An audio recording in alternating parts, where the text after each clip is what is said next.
दोस्तों, कैसे हैं आप सभी। आशा करती हूँ आप सभी बहुत अच्छे होंगे। मैं भी बहुत अच्छी हूँ। आपको थोड़ा याद होगा लास्ट पार्ट में हमने यानी कि पहले पार्ट में हमने हिंदी की वर्णमाला के बारे में चर्चा करी थी। हिंदी की वर्णमाला क्या होती है, कितने भागों में बांटा गया है, इन सब के बारे में चर्चा की थी। और मैंने बताया था आपको वर्णमाला को हम दो भागों में बांटते हैं, स्वर में और व्यंजन में। आज हम स्वर के बारे में चर्चा करेंगे, यानी कि हम स्वर के बारे में आपको बताएंगे स्वर क्या होते हैं, किस प्रकार निकलते हैं, इन सब के बारे में। तो आइए जाने हिंदी वर्णमाला में स्वर। स्वर क्या होते हैं, पहले हम परिभाषा जानेंगे। परिभाषा की स्वर की परिभाषा क्या है। वे वर्ण जिनके उच्चारण में अन्य वर्ण की सहायता की आवश्यकता नहीं होती, यानी कि वो किसी पर डिपेंड नहीं रहते, यानी कि वो सेल्फ है। किसी मतलब किसी को उनको बोलने के लिए, लिखने के लिए किसी की भी वर्ण की सहायता नहीं चाहिए होती है। तो जैसे आपने देखा होगा आ के लिए कोई चाहिए, किसी वर्ण की आवश्यकता है नहीं है ना, तो ये आ। अब ये देखिए एक और एग्जांपल दूंगी मैं। खा के संग किसकी आवाज आ रही है, आ की। तो इसमें खा में तो आवश्यकता पड़ रही है, लेकिन आ में कोई आवश्यकता पड़ी नहीं पड़ रही ना, तो ये इन वर्णों में किसी की भी आवश्यकता नहीं पड़ती। तो पहले तो हम स्वर जानेंगे। वैसे मैंने आपको बताया था कि स्वर क्या क्या होते हैं, लेकिन आज मैं फिर बताती हूँ। स्वर जैसे आ ई उ ए ओ ये हमारे क्या कहलाते हैं, स्वर।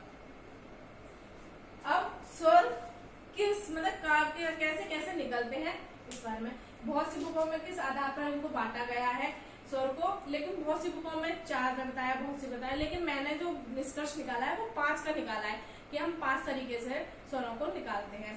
वो कैसे, पहले हम जिला यानी जीव के प्रश्न के आधार पर स्वरों के भेद के बारे में जानेंगे, यानी कि जीव के आधार पर हम स्वर कैसे निकालते हैं। पहले तो जीव के आधार पर भी हम 3 भागों में बांटा गया है, जैसे अग्र स्वर, पश्चात स्वर और मध्यम स्वर।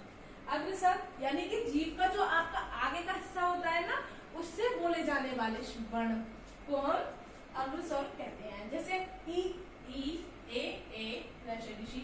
आप आगे देखा, आप बोल के देखिए, आपके आगे के जीव का जो आगे का हिस्सा है वो ज्यादा हिल डुल रहा होगा।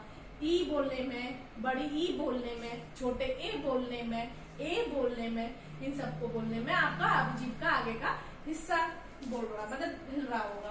सेकंड है पश्चात स्वर। ये क्या होते हैं पश्चात स्वर, पहले मैं आपको बता दूं, जीभ का अंदर का हिस्सा जब हिलता डुलता है उससे मतलब जब कोई वर्ण निकलता है या उस वाले जीभ का पीछे का हिस्सा हिल रहा है उस वर्ण को बोलने में, तो वो आपके पश्चात स्वर कहलाते हैं। जैसे उ ओ आ, ओ आ, ये वह पश्चात स्वर होते हैं। नेक्स्ट है आपका मध्य स्वर, यानी कि जीव के आगे का हिस्सा और पीछे के हिस्से के बीच का जो होता है वो हमारा मध्य स्वर में होता है। जैसे आप बोल के देखिए आ, छोटा आ, बोलने में आ रहा है, आपको थोड़ा भी लग रहा होगा, लेकिन हिंदी के जो लोग होते हैं उनको बोलने में कोई परेशानी, उनको समझ आ जाता है। आप बोल के एक बार ट्राई करके देखिएगा अ बोलने में, तो ये हमारा आ हो गया। तो ये हमारे जीव के आधार पर ये हमारे वर्ण है। पहला आपने पढ़ा था जीव के आधार पर, सेकंड है आपका ओष्ठाकृति के आधार पर। ओष्ठाकृति मीन्स होठ, ठीक है, होठ के आधार पर। होठ के आधार पर स्वर कैसे निकलते हैं। ओष्ठाकृति यानी होठ के भी हम आधार पर हमने 2 भागों में बांटा गया है, जैसे व्रतामुखी स्वर और अव्रतामुखी स्वर। व्रतामुखी स्वर क्या होते हैं, जिन स्वरों के उच्चारण में होठ का आकार गोल हो जाता है उन्हें व्रताकार कहते हैं। व्रताकार तो जानते होंगे आप सभी, गोल होता है, तो होठ का जब आकार गोल हो जाता है उसे निकलने वाले स्वर को हम व्रतामुखी स्वर कहते हैं। जैसे ऊ, देखा ऊ निकल रहा है तो गोल हो रहा है, सर्कल बन रहा है, आपका व्रत बनना है। ऊ ओ बन रहा है। अब ऐसी व्रतामुखी स्वर किन्हें कहते हैं, जिन स्वरों के उच्चारण में होठ गोल न होकर अन्य किसी आकार में खुले हैं उन्हें अव्रतामुखी स्वर कहते हैं। जैसे आ, कोई गोल बनना, आ बोलने में आ ई कोई गोल बनना है, नहीं बनना ना, व्रत नहीं बनना। तो ये हमारे जिन स्वरों के उच्चारण में होठ गोल ना बने, होठ की शेप गोल ना होके किसी अन्य शेप में हो तो उसे आवृतमुखी स्वर कहते हैं। और जिस स्वर में होठ की आकृति गोल हो जाए यानी होठ की शेप गोल हो जाए तो वो हमारे व्रतमुखी स्वर कहते हैं। नेक्स्ट है आपका थर्ड, मुखाकृति के आधार पर। मुखाकृति में समझ ही रहे होंगे आप, मुख, ठीक है, मुख मिस मुंह, जानते हैं आप सभी। मुखाकृति के आधार पर इनको कितने में बांटा गया है, 4 भागों में बांटा गया है। पहला है आपका विभक्त स्वर। विभक्त स्वर क्या होते हैं, वे स्वर जिनके उच्चारण में मुख पूरा खुला होता है उसे विभक्त स्वर कहते हैं। जैसे आ बोलेंगे, आप बोल के देखिए, आ बोलने में आपका पूरा मुंह खुल रहा है, उसे हम क्या कहेंगे, विभक्त स्वर। सेकंड है आपका अर्ध विभक्त स्वर, जानते हैं अर्ध विभक्त यानी कि आधा, अर्ध में आधा।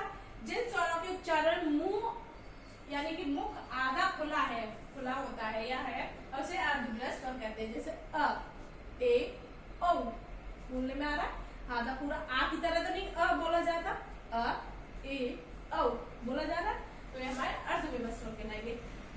इसमें थर्ड पॉइंट है आपका संवृत स्वर। संवृत स्वर क्या होते हैं, वे स्वर जिनके उच्चार में मुख लगभग बंद रहता है, या मुख लगभग बंद सा रहता है, वे संवृत स्वर कहलाते हैं। जैसे ई, ऊ, ऊ, इतना तो है कि हमारी सांस आ रही, इतना तो खुल रहा है, पूरा तो बंद नहीं, लगभग बंद है, ठीक है, इसलिए ई, ऊ, ऊ। नेक्स्ट है आपका असंवृत स्वर। क्या कहलाते हैं वे स्वर, वे स्वर जिनके उच्चारण में मुख संवृत स्वर से थोड़ा सा ज्यादा खुला रहता है। इससे इस वाले जो आपका ऊपर पॉइंट था, संवृत स्वर से थोड़ा सा ज्यादा खुला रहता है, वे क्या कहलाते हैं, संवृत से वे कहलाते हैं आपके असंवृत स्वर कहलाते हैं। जैसे ए, ओ, ये तो नहीं है कि बिल्कुल ही चिपक रहे, जैसे होठ में आपने भी ये पढ़ा था, ई आपने भी पढ़ा था, ऊ, तो उसमें लगभग होठ चिपक से रहे थे, अब ये थोड़ा सा खुल रहा है, ए, ओ, ठीक है।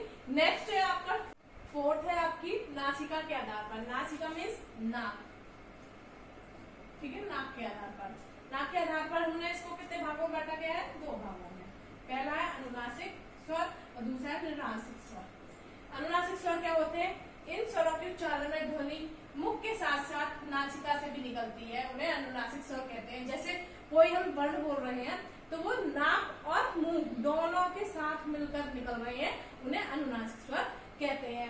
जैसे चंद्र बिंदु के साथ आंख, चांद, आंख, नाक का भी जोर आ रहा है, आंख आ रहा है ऐसी, और उस पे हम क्या लगाएंगे, चंद्र बिंदु लगाते हैं।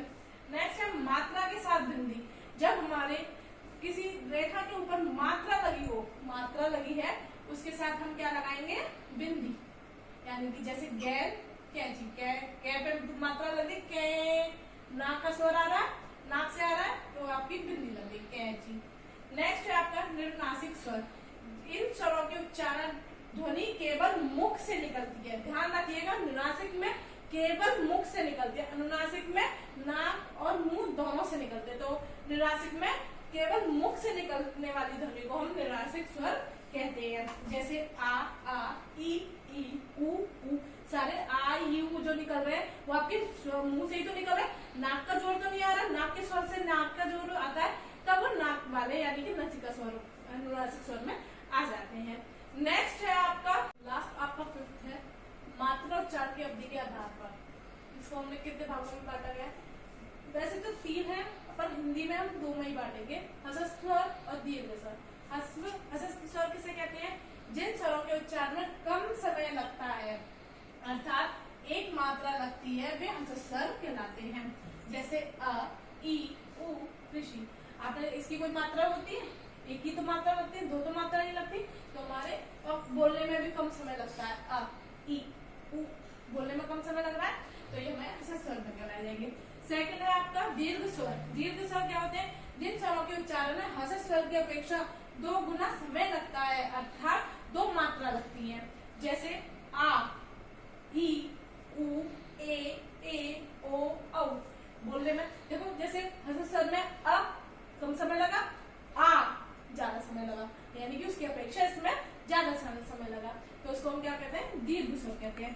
थर्ड है आपका प्रलुप्त स्वर। प्रलुप्त स्वर वैसे तो संस्कृत का स्वर होता है, हिंदी में तो स्वर की संख्या सिर्फ 2 मानी जाती है, स्वर और मात्रा के आधार पर स्वर और दीर्घ स्वर। ये प्रलुप्त स्वर जो होता है वो संस्कृत का होता है, इसमें हिंदी का प्रयोग नहीं किया जाता, हिंदी में इसका प्रयोग नहीं किया जाता। फिर भी इसके बारे में जानते हैं। जिस स्वरों के उच्चारण में, इससे पहले मैं एक चीज और बताती हूँ, इसको हम त्रिमात्रिक स्वर भी कहते हैं। इसका प्रलुप्त का अर्थ होता है उछला हुआ या उछला हुआ। प्रलुप्त स्वर का त्रिमात्रिक स्वर भी कहते हैं, उसका अर्थ होता है उछला हुआ। अब इसके बारे में जानेंगे। प्रलुप्त स्वर जिस स्वर के उच्चारण में दीर्घ स्वर यानी कि दीर्घ स्वर यानी इससे भी ज्यादा समय लगे उसे क्या कहते हैं, प्रलुप्त स्वर कहते हैं। इसका प्रयोग रोने, गाने, चिल्लाने में किया जाता है। कभी आप रोते हैं ना, जोर से रोते हैं करके, वहाँ बढ़ जाता है ना, चीख चिल्लाने में इसका प्रयोग ज्यादा होता है। जैसे ओम बोलने में दीर्घ स्वर से भी ज्यादा लग रहा है, ओम। ए लड़के आवाज लगाते हैं, लड़के, तो लड़के बोलने में ज्यादा समय लग रहा है, तो ये हमारे क्या कहलाते हैं, प्रलुप्त स्वर। आज हमने स्वर के बारे में जाना, स्वर क्या होते हैं, स्वर के जो वर्ण होते हैं वो किस प्रकार निकलते हैं और उनके कितने भेद होते हैं, किस आधार पर उन्हें व्यक्त करते हैं, इन सब के बारे में आज हमने जाना। अब हम नेक्स्ट वीडियो में व्यंजन के बारे में बात करेंगे, व्यंजन की चर्चा की वह किस प्रकार निकलते हैं, कितने भागों में इसको बांटा गया है, या इन सब के बारे में नेक्स्ट पार्ट में हम चर्चा करेंगे। अगर आपको ये सब पसंद आ रहा है तो उसको लाइक करें, वीडियो को सब्सक्राइब करें, और अगर ज्यादा ही पसंद आ गया तो अपने फ्रेंडों को शेयर करें। Thank you.